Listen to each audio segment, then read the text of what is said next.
Assalamualaikum warahmatullahi wabarakatuh. Yang terhormat Bapak Alif Rahman Setianto selaku dosen pengampu mata kuliah Ekonomi Sumber Daya Alam dan Lingkungan. Sebelumnya perkenalkan, nama saya Arik Raffi. Di sini saya akan mempresentasikan hasil kerja makalah dan PPT saya. Langsung saja di sini saya akan menjelaskannya. Sumber daya tanah. Pengertian sumber daya tanah. Tanah adalah sebuah lapisan kulit bumi yang terletak di bagian paling atas permukaan bumi. Tanah merupakan suatu gejala alam permukaan daratan yang membentuk suatu zon dan biasa disebut pedosfer, yaitu tersusun atas bahan lepas berupa pecahan dan lapukan batuan bercampur dengan bahan organik. Sumber daya tanah adalah sumber daya alam yang berasal dari komponen di bumi, yakni berupa hasil pelapukan bebatuan yang berguna untuk memenuhi kebutuhan manusia. Klasifikasi penggunaan lahan menurut Standar Nasional Indonesia. Standar Nasional Indonesia menggunakan terminologi penutup lahan dalam mengelompokkan penggunaan lahan, membedakan kelas penggunaan lahan berdasarkan skala. Yang pertama yaitu 1:1 juta, yang kedua yaitu 1:250.000, yang ketiga 1:50.000 atau 25.000.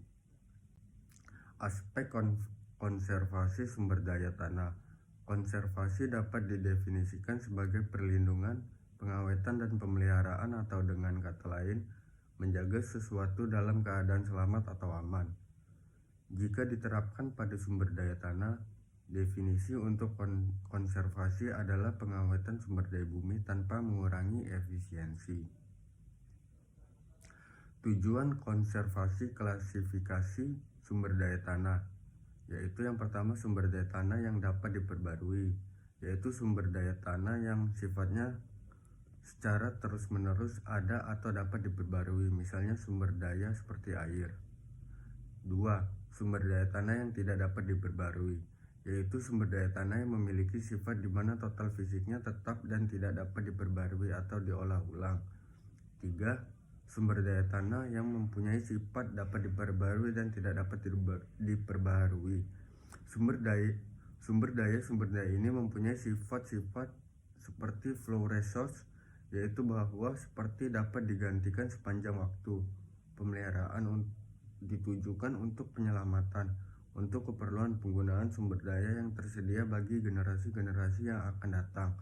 Pada waktu tertentu, sumber daya tersebut dapat juga dianggap seperti sumber daya yang tidak dapat diperbarui, yaitu di mana mereka dapat menjadi sangat berkurang pertumbuhannya karena pemakaian yang habis-habisan atau pemakaian yang tidak memandang akibatnya. Aspek ekonomi sumber daya tanah. Sewa tanah merupakan konsep penting dalam teori ekonomi sumber daya alam. Suparmoko tahun 1994 menjelaskan mengenai konsep sewa tanah atau land rent sebagai surplus ekonomi.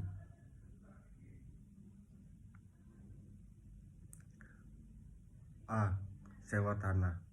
Menurut Winoto, pada tahun 1995, land rent merupakan pendapatan yang diperoleh lahan akibat penggunaannya. Menurutnya, land rent dapat ditimbulkan oleh lokasi lahan, tingkat kesuburan lahan, sistem kelembagaan lahan, atau oleh faktor kenyamanan.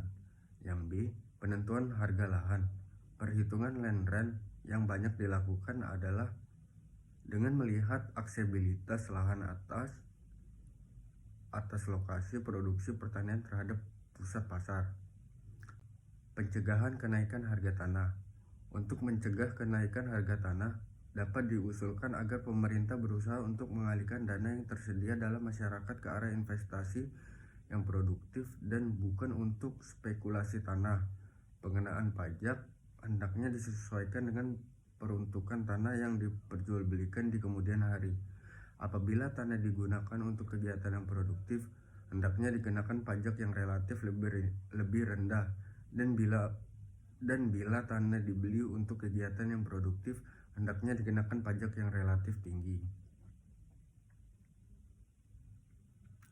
Kesimpulan, Sumber daya tanah merupakan sumber daya alam yang sangat penting untuk kelangsungan hidup manusia, karena diperlukan dalam setiap kegiatan manusia seperti untuk pertanian, daerah industri, daerah permukiman, jalan untuk transportasi, daerah rekreasi, atau daerah-daerah yang dipelihara kondisi alamnya untuk tujuan ilmiah. Pemanfaatan sumber daya tanah untuk penggunaan bertujuan untuk menghasilkan barang-barang pemuas kebutuhan masyarakat. Jumlah kebutuhan manusia terus meningkat sebagai akibat dari jumlah penduduk yang meningkat dan ekonomi yang berkembang.